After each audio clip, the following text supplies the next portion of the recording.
In this video we'll be looking at how to modify our index.php and changing this here so that all the house groups are actually in it, or at least there's an easy way to put all the house groups in it. At the moment, if we wanted to add another house group, we have got to copy this, add another house group here. What's another house group? STA maybe, and change the value here. And there's probably about 40, at least 40 different house groups, maybe 35. So we're just going to have this huge line of code like this here, all the way down. And then the following year, if we wanted to add another house group or house group changes, we've got to go back here and change them all, and it can take a little bit of time. So it's not the best way of doing it. Instead, we've got a database that can hold this stuff for us, so why not use that instead? So let's go into our database, and we're going to phpMyAdmin, and then from phpMyAdmin we open up our DB internal practice, and I'm going to create another table. We call it house groups. House groups. I might actually have two columns here. And house group is going to be house, so the first one is going to be house, and the second one is going to be teacher. This first one's going to be varchar 3, the teacher one's going to be varchar maybe 30, and the house is going to be the primary index. And we're just going to leave teacher blank. We're not going to worry about it, but we could put in the teacher name and then get that teacher name out at another time. So we're just going to put in the house here and click save. So now I've got house groups, and in here I can go browse, or insert actually, and let's insert a house. SSH, Mr. Smith, SFY, I'm not sure who that is, and I could add another, I'll just add 5 more. I know there's SJP, SFI, SSI, and so I've got all these house groups here. I don't want to ignore them, and then click go. So it's inserted those in, and it's just inserted blank teacher values into the other ones. I don't need to worry about those. So because this is the primary key that I set here, it doesn't need to, these can be empty down here just as long as there's no duplicates in here. So now I've got some houses in there, 5 houses in there. And in here, we're going to need to connect to our database. So at the top, question mark PHP. It's already a PHP page, so it should pick this up. $con equals mysqli underscore connect localhost root and DB internal practice in that line. If, and I can mysqli connect node error number die db connect error dot mysqli underscore error $con. That'll just tell us what the error is. So that's that bit done at the top. Now down here, I can probably actually just put the query at the top here as well. $query equals select star from house. I think the table is called house groups. I'll just double check. House groups with an underscore. So select star from house groups. That's all I need. I could actually, I don't need the teacher name, so I could just go select house from house groups, and that will work in that line. And then we go down to here.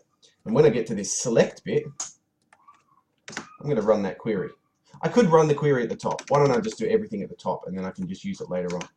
So $results equals mysqli underscore query, $con, $query, run that query. And we should get some stuff back because we know there's things in there. Now down here, while $row equals, oops, I have to put the PHP tags in, question mark PHP, while $row equals MySQLi underscore fetch underscore array from result. We're going to do this stuff here. And this is going to be pretty simple.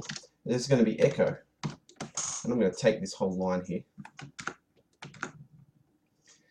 And I'm going to, actually it might be easier if I explain how to write it from scratch. So I'm going to create a new option value. And the value is going to be equal to, I'll have to end the quotations here and put dot, $, and it's going to be row, and then dot, and I may have to put single quotation marks here and here. So the quotation marks actually, if I was to delete it and put the value in there, that's the value with quotations around it, like it is down here. And then I should be able to type in another example here. So I'll have to end those quotations. Oops. End the tag, end the quotations. $row,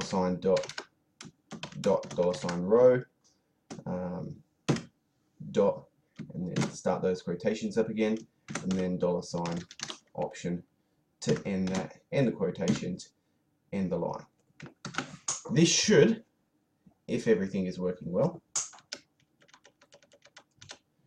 completely replace that. And I could add as many house groups as I want with just these lines here, as long as they're in the database. Now we'll just go and check it.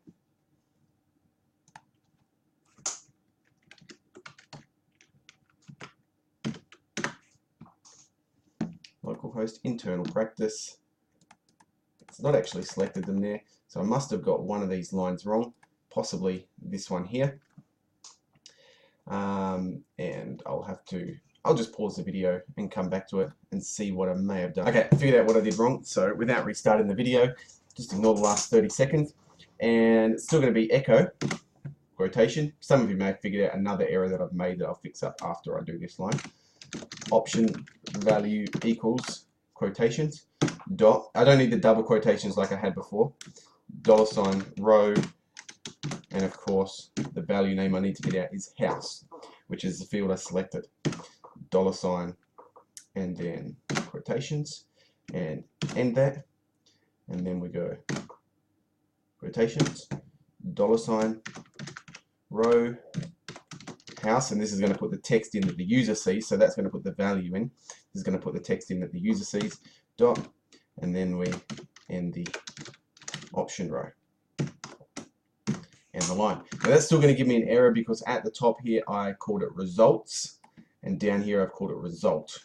So I'm just going to either delete the S from here or add the S to here, and this should work, and it does. So I've got those houses in there that I can now pick from, and I can type in Joe Bob, under 15, 200 meter discus, enroll in that. One entry added. Let's go and check, view the class reports for SSH. There's Joe Bob and 200 meter and 3000 meter.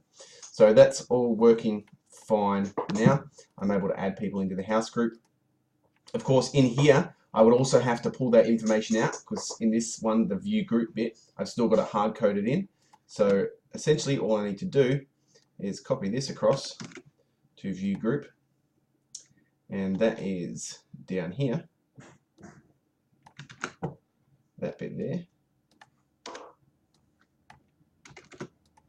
So that's that bit there, but I would also have to copy this other stuff across, which I can just do here, copy it down to just above here, and tab it out so that it's nice and neat. And then when I do the view group page, let's continue, it's showing those down there. A lot of your code you can copy and paste, there's no problem with it. There's no point writing it again if it already works on another page, just copy it across. Next video we'll look at some data validation.